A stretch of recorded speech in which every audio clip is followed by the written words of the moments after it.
নারায়ণগঞ্জের সিদ্ধিরগঞ্জ থেকে মিয়ানমারের Arakan Rohingya salvation army Archer শীর্ষস্থানীয় নেতা আতাউল্লাহ সহ 6 সদস্যকে গ্রেপ্তার করেছে র্যাব।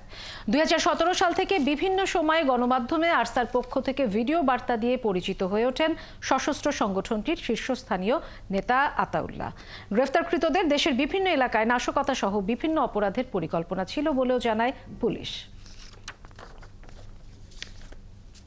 9 অক্টোবর 2016 বাংলাদেশ মিয়ানমার সীমান্তবর্তী এলাকায় পুলিশ পোস্টে আক্রমণ করে বিদ্রোহী আরাকান রোহিঙ্গা স্যালভেশন আর্মি ওরফে আরসা।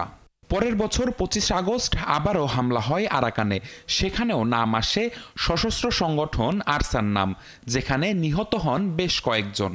এ দুটি হামলার পেছনে যার নাম আসে তিনি এই আতাউল্লাহ আবু আম্মার জুনুনি ওরফে আতাউল্লাহ। জানা যায় তার নেতৃত্বেই ঘটেছে এসব হামলার ঘটনা।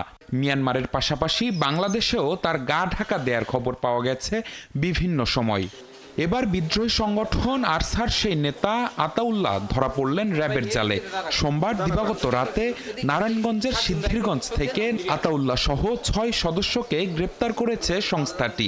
পরে মঙ্গলবার সকালে সিদ্ধিরগঞ্জ থানায় তাদের হস্তান্তর করা হয়।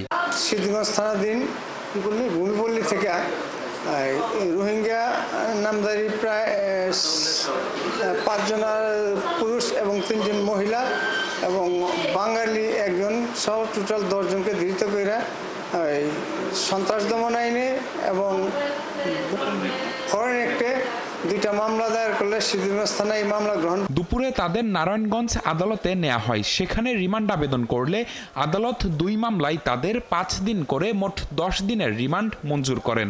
বিজ্ঞ ম্যাজিস্ট্রেট 6 জনকেই 5 দিন করে রিমান্ড মঞ্জুর করেন, 2 মামলা রিমান্ড মঞ্জুর করেন এবং 15 দিনের মধ্যে এই রিমান্ড কার্যকর করার জন্য ঘোষণা দেন।